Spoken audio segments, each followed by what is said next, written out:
Oh, yeah, hello, what's up? So, anyway, you know how I made that video about me working on a lot of projects and simultaneously juggling all of them? Oof, here's another one. It's a Maslo level and I'm really proud of it, so I'll be dissecting my part throughout this video and probably have fun doing so. So I made the classic gameplay layout of it, which is pretty generic to be honest, and added this goofy arrow trigger gameplay in which I took inspiration from Thriller by AngelGD, so yeah, awesome. The song we used is Slashed by Waterflame, Boom Kitty, and Teminite, like that guy from Project Armistice or something. By the way, which makes the level full of highlights because the whole song is literally full of highlight parts. And so my part takes place from the first start of the song until the first highlight of the music, which is very cool. And so I made the decorations for the first part, which follows up with the theming set for the said so part, in which I basically replicated the style of Maslo's Candy Company by LRH and that other guy. And so now we have this cool colorful background, a bunch of saws, and these yellow things with lasers. Anyway, people, the challenger has approached. You have to decorate the arrow trigger part. I'm fucking tired. But luckily, I have a plan. I have a very complicated and hard to pull off strategy, which is basically being lazy by putting these blank walls with different colors, putting a fake background and layering it on top, move those backgrounds around some parts, decorate those boxes and add some other stuff, and basically it's all done. Yeah, that's it.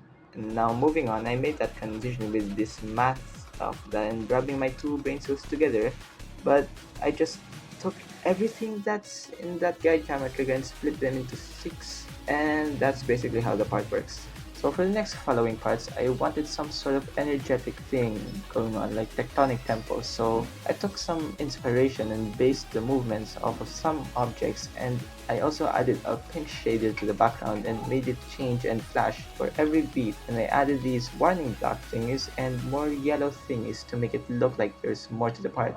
And for the dual section, I just added more stuff like camera bouncing, more sauce, those foreground bar thingies, crushers, and that exit effect, which is ooh. Leo really liked that part, and now he calls it the candy part or something, so I just called it the eye candy part because it sounds goofy as hell. Anyway, after that section, we move on to this wall corridor thing where you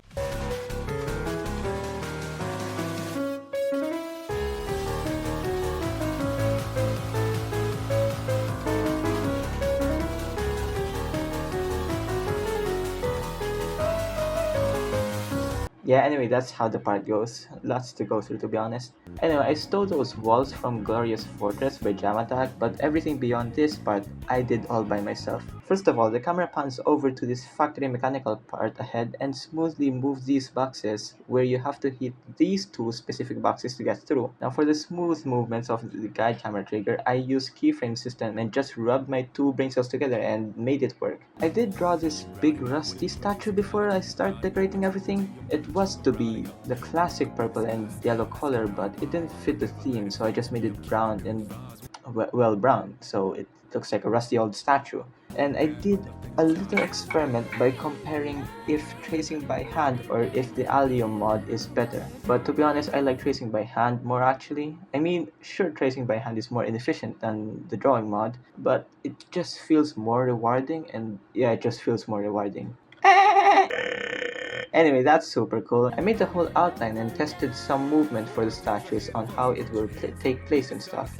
And set up the camera and everything was wonderful. It was perfect. And so I finished up the boss by coloring it, adding in some more textures, some cogs to make it seem more machine-like, and some particles to make it feel more alive. Anyway, the gameplay is just some really classic ship part and a bunch of sauce you gotta avoid, so it's nothing that fancy. Also, this code thing, never mind, I'm too dumb to explain it. It's just some random triggers and stuff with my two brain cells. It's just random stuff. I don't know how I made that. It just did stuff. It worked. There's more complicated stuff with it, to be honest, because I added this special death effects where it slows down the music and gives a little tip on what you need to do if you're confused or just stupid in general. Well, after that highlight, we move on to a factory-like area with Leon Fuzzy at the bottom vibing with the music and a monitor. Just a monitor. Nothing, yeah, nothing special about it, to be honest.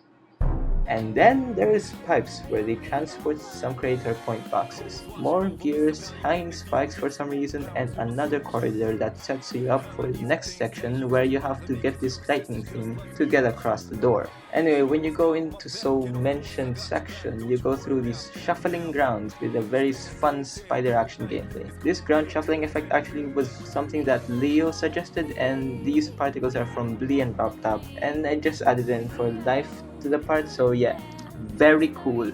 Anyway, you go into this highlight part, but it wasn't really that cool compared to that rusty mechanical statue. I just copied this rotating box from Maslo's Candy Company again and made it look like it's trapped from rotating or something. And you finish off the level with some more gameplay until being crushed by this big ass crusher that pops out of nowhere. Also, Bob is there, so that's good. Oh, I also forgot to mention that I added this link visible trigger so that these ground objects don't disappear out of GD's render distance. And that's about everything that needs explaining. I'm gonna be honest, this is just a little filler upload because I don't want my channel to be buried underground again. And yeah, that's about everything, honestly. Yeah, see you guys whenever I feel like it again.